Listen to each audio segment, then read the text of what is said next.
हां बोल प्रियंका. हां ताई, काय बाप्पा गेल्यापासून तर काही फोनही करून नाही राहिल्या. काही तुम्हाला आठवण गिठवण येते की नाही म्हटलं आमची घरची इकडची? नाही ग, आठवण येते तर काय येते ना आठवण, पण इकडे नाही का आरू खूपच त्रास देते, म्हणजे रडते, कधी पटकन उठते. कसं ते 2-3 दिवस तर तिला म्हणजे असं नवीन नवीन वाटत का काय, मी झोपतच नव्हती. 2 मिनटं झोपत होती आणि लगेच उठून बसत होती. मग आता तरी समजा कालपासून झोपून राहिली काही ना काही. बोल ना, काय म्हणतो, झाले का कामं? हो कामं झाले. कामं काय दिवसभर चालूच राहतात, तुम्हाला तर माहीतच आहे. काय म्हटलं, उद्या काय आहे म्हटलं तुमच्या आईच्या इथं कार्यक्रम आहे का काही? म्हणजे दाराची सोयरी गिरीक पक्की झाली का? नाही ग, कार्यक्रम कशाचा आहे? मग सर्वांना कोण आमंत्रण दिलं तुम्ही? म्हणजे मंदाताई, श्वेताताई सर्वांना जेवायला बोलावलं म्हणे. मला मंदाताई आई सांगत होत्या बा की सगळ्यांनी जेवण आहे म्हणे छायाच्या आईच्या घरी. फोन करून सांगितलं म्हणे छायानं. अगं मी नाही केला फोन, म्हणजे ते कसं झालं माहिती आहे का, तुझ्या दादाचा फोन आला होता. मग तुझ्या दादा म्हणे मी तिकडे येऊन राहिलं म्हणे, आता येतो म्हणे भेटीसाठी. म्हटलं या. मग तेवढ्यात मला वाटते मंदाताई आल्या वाटते माझ्या रूममध्ये तिथं, आणि मंदाताई पण बोलल्या माझ्यासोबत. मला म्हणे मग हा येऊन राहिला म्हणे त्याच्यासोबत मी येतो म्हणे, बोलवत नाही का म्हणे आम्हाला. म्हटलं या.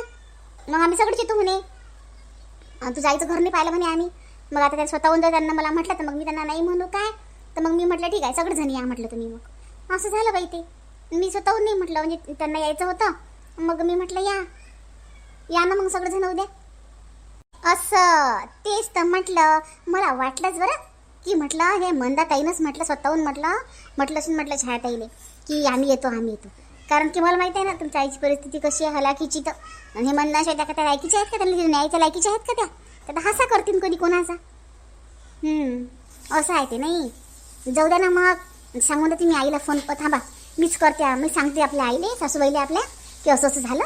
आपण आपल्या सासूबाई त्यांची एक कांडी घालून द्या त्याच्या यांच्यात, येऊ देत नाही त्यांना तुमच्या आईच्या घरी. तू टेन्शन नका घेऊ. नाही ग, नाही राहू दे आता, जाऊ दे. झालं माझं बोलणं माझ्या आईसोबत. माझी आई म्हणते जे आहे ते आहे म्हणते, आपलं हा तुमचे दात दिसतील म्हणते. जाऊ दे म्हणते, येऊ दे आता, जाऊ दे, काही नाही नको म्हणू अजून. मग त्या लांबण लावतील त्याचं, पहिले हो म्हटलं मग नाही म्हटलं, यांनाच कांट्या खोचल्या असतील. त्यापेक्षा जाऊ दे, घेऊ दे, पाहू दे, जसं आहे तसं आहे बाई. परिस्थिती आहे माणसाची, ऊन सावलीसारखी राहते नाही का.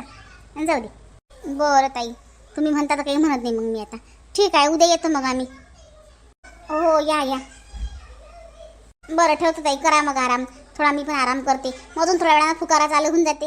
अगं प्रियंका, चहा ठेवते का? हो ते पण आहे. ते बरं ठीक आहे ठेव. नमस्कार सर्वांना. माझे बहिणी भाऊ, तुम्हाला माझी एक आग्रहाची विनंती आहे. हो तुम्हाला माहिती आहे माझे 2 चॅनल होते पहिले. एक वावा कॉमेडी कार्टून होतं आणि एक हे दुसरं हे जे मराठी कार्टून हब. त्याचं असं झालं की जे माझं वावा कॉमेडी कार्टून होतं चॅनल, तर त्याच्यावर म्हणजे माझे 2-2.5 वर्षापासून त्याच्यावर व्हिडिओ टाकत होती आपले कार्टूनचे.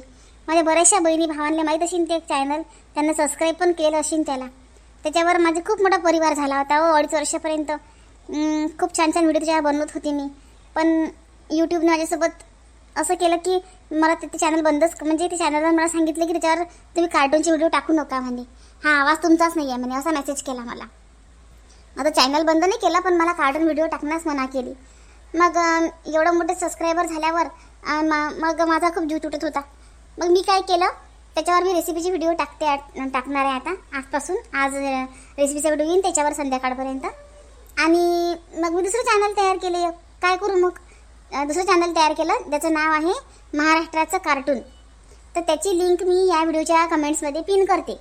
तर प्लीज मी तुम्हाला हात जोडून विनंती करते, कारण की एवढे मोठे सबस्क्रायबर होते माझे, एवढं छान माझं तिथं सेट झालं होतं सगळं. आणि ती म्हणतात ना, चालत्या गाड्याची खीळ काढणं, असं केलं माझ्या यूट्यूब माझ्यासोबत. सगळं चांगलं चालू असताना यूट्यूबने असं केलं. आता पुन्हा मला एवढी मेहनत करावं लागेल, म्हणून प्लीज तुमच्या सपोर्टशिवाय काहीच होत नाही. मी सांगते तुम्हाला, आपल्या चॅनलवर 4000च्या जवळपास सबस्क्रायबर आहेत.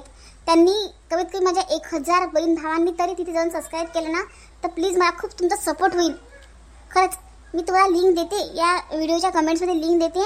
प्लीज त्या लिंकवर जाऊन तुमच्या या प्रियंकाला सपोर्ट करा. म्हणजे कसं माझं खूप मोठं नुकसान केलं हो यूट्यूबनं, पण तुम्ही तरी मला सपोर्ट करा आता प्लीज. कसं नवीन चॅनल आहे, 2च व्हिडिओ टाकले मी, आणि आज 3रा व्हिडिओ त्यावर टाकणार आहे. महाराष्ट्राचं कार्टून त्याचं नाव आहे. मी या कमेंट्समध्ये लिंक पिन करते. हे पहा, या व्हिडिओच्या खाली कमेंट्स असतात ना, जे तुम्ही कमेंट्स करता मला, तिथे सर्वात पहिली जी कमेंट्स आहे ते माझ्या चॅनलची लिंक आहे, नवीन चॅनलची. प्लीज त्याच्या लिंकवर जाऊन सबस्क्राईब करा हो माझ्या चॅनलला आणि सपोर्ट करा. आणि माझं जे चॅनल होते की नाही वावा कॉमेडी कार्टून, त्याच्यावर रेसिपीचे व्हिडिओ टाकते मी, तर त्या चॅनलला अनसबस्क्राईब करू नका. त्याच्या आपलं चॅनल सुरू आहे, फक्त आपलं कंटेंट बदललं. तिथं आपण कार्टून शो टाकत होतो, आता मी रेसिपी टाकते.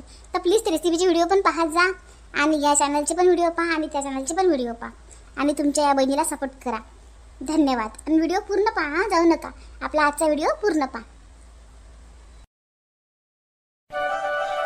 मी म्हटलं किराणा गिराणा आणा म्हटलं. उद्या छायाच्या घरची घेऊन राहिले सगळेजण, सासू नंदा तोंडानं म्हणत त्या ननद तोंडानं म्हणे तिले आम्ही इथं आईचं घर नाही पाहिलं म्हणे. ते म्हणे मग या पाहुणे येऊन राहिले, पाहुणे सगळे फोनवर बोलून राहील. ती ननद तिच्या पाहुण्याचा हातचा फोन घेतला म्हणे किती आईच्या घरी आम्हाला नाही बोलावत काय, आम्ही बी येतो. ते का नाही म्हणेन काय, किंवा आईची परिस्थिती गरीब आहे, येऊ नका, असं झोपडं घर आहे. ते येऊन राहिले बापा. आता त्याची सोय करणं काही गंमत नाही आहे. त्या भलकशा शिष्ट बाई आहेत. किराणा सगळा घेऊन या.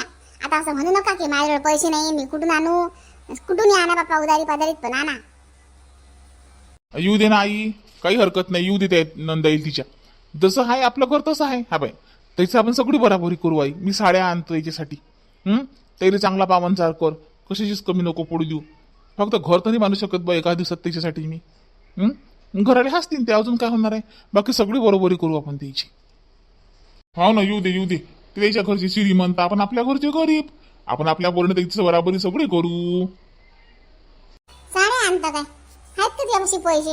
मग तुम्ही किराणा आणा होतो, साड्या आणते. आण बापा साड्या. हे बाय ते दिराणीला आणली चालते, समजून घेतात त्या दिराण्या तिच्या काय. पण नंदाई आण बापा 2, सासूली आणि 1, 3 आण साड्या. आणि काय 2 पोरी बी आहे बाबा त्याला, त्याच्या हाती पैसे द्या लागतील. मग मी 500 रुपये द्याच लागतील. त्या पोरीली कपडे आणतो मी आणि त्या बाहेर साड्या आणतो 3. तू टेन्शन नको घेऊ. फक्त स्वयंपाक पाण्याचं पाहिजे तू. स्वयंपाक एकटीच्यानं होणार नाही तू याच्यानं. कोणती बाई सांगून ते स्वयंपाक आली. बापा बाई आपण काय पैशावाला का बाई सांगतो तर? आई एवढा स्वयंपाक एकटीच्यानं होणार नाही तू याच्यानं. ऐक तू बाई सांगून दे, देतो ना पैसे. टेन्शन नको घेऊ तू. बरं बाबा, मग तू म्हणतो तर सांगतो. मग मी त्या सुशिला काकूले, ते काकू करू लागते मला. ठीक आहे मग, है ना. घेऊन या मग, काय घेऊन येतो तुम्ही. किराणा घेऊन या बापा. किराणा मोजकाच आणतो आपण, पाव किलो. घेऊन या किराणा. बरं आणतो मी. दे मला लिस्ट करून दे. तुला माहित आहे काय, उद्या आपण सर्वजण छायाताईच्या माहेरी चाललो म्हटलं. पावनजारा छायाताईच्या आईच्या घरी. तयारी करून ठेवतो, सकाळी लवकर निघा लागते. हो का प्रियंका ताई, मला तर काहीच माहित नाही याच्यातलं. मला सांगतेस कोण? बरं झालं तुम्ही सांगितलं. वा गो वा, म्हणते मला सांगतेच कोण. आणि बरं झालं तुम्ही सांगितलं. दोन्ही तबले वाजवतं का ग? तसं नाही ना हो, तुम्ही सांगितलं म्हणून मला माहित झालं. अगं बाई, मला पण आपल्या सासूबाईने सांगितलं म्हणून मला माहित झालं. असं एकमेकाला सांगा लागत असते ते.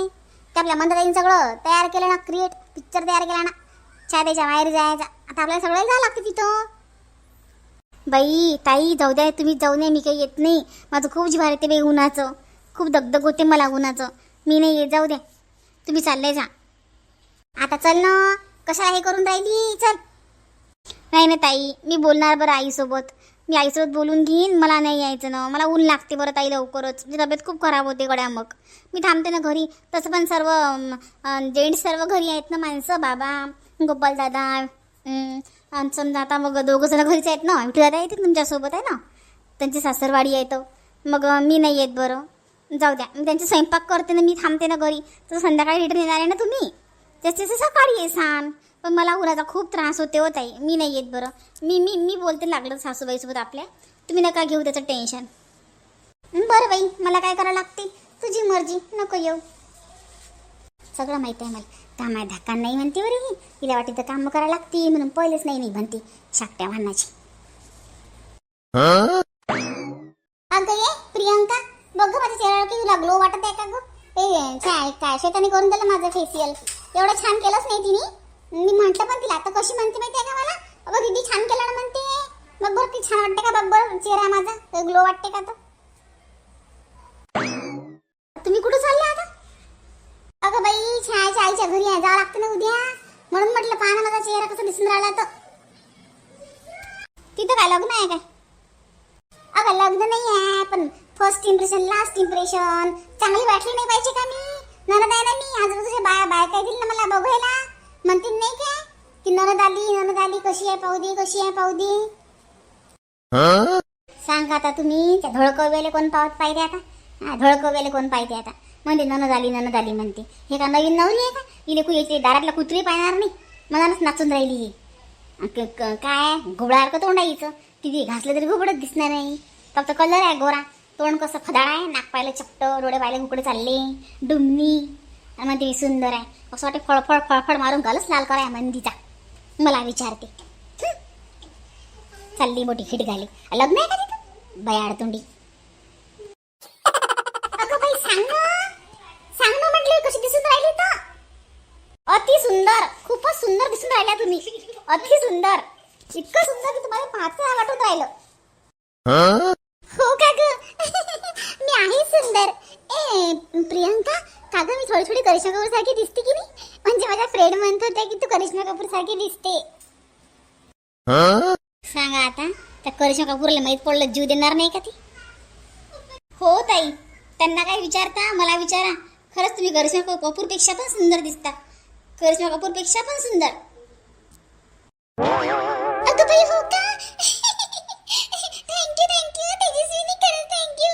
ओ माय गॉड, मला तर कळूनच नाही आलं होतं मी काय घालू ना काय नाही, कोणता ड्रेस घालू ना कोणता नाही. आज रात्री मला झोपच नाही येणार आहे, असं वाटतं सकाळ कधी होती ना कधी नाही. ओ माय गॉड, माझी खूपच स्तुती होणार तिथे. पाय भयाड तोंडी का नाचून राहिली, भयाड तोंडाची.